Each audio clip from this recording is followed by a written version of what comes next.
بسم اللہ الرحمن الرحیم۔ شروع اللہ کے بابرکت نام سے جو دلوں کے بید خوب جانتا ہے۔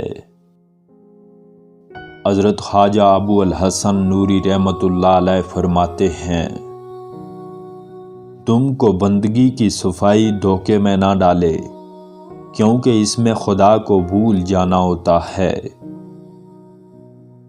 خدا کا خوف ہی خدا تک پہنچاتا ہے، اور اس سے بے خوفی اس سے دور کرتی ہے۔ معرفت الہی اس وقت تک حاصل نہیں ہو سکتی جب تک 7 سمندر پار نہ کیے جائیں، وہ بھی آگ کے۔ جو صاحب وجد ہوتا ہے، خدا اس کی خود حفاظت کرتا ہے۔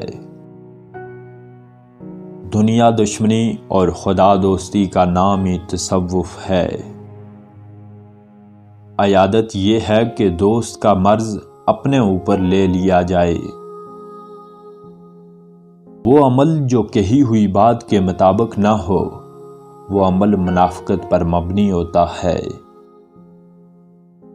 مراقبے کا کمال بلی سے سیکھو، جو ایک چوہے کی خاطر گھنٹوں ساکت بیٹھی رہتی ہے۔ صبر کا تعلق طاقت اور قوت سے نہیں ہے، بلکہ ہمت اور شجاعت سے ہوتا ہے۔ مصائب اور تکلیفیں اللہ تعالیٰ کی جانب سے اپنے بندوں کے لیے ایک انعام ہوتا ہے، اس لیے اسے خوشی خوشی سے برداشت کرنا ہی جوانمردی ہے۔ اخلاص یہ ہے کہ کوئی اپنے کام کے بدلے دونوں جہان کی امید نہ رکھے، مقصود صرف رضائے حق ہو۔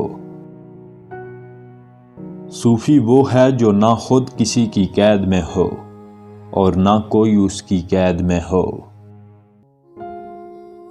جب اللہ کسی سے چھپ جاتا ہے تو اس کو کوئی دلیل اور حجت ہدایت نہیں کرتی۔ دنیا کا وہ ایک لمحہ عقبیٰ کے 1000 سال لمحوں سے بہتر ہے جس میں خدا کی اطاعت کی جائے۔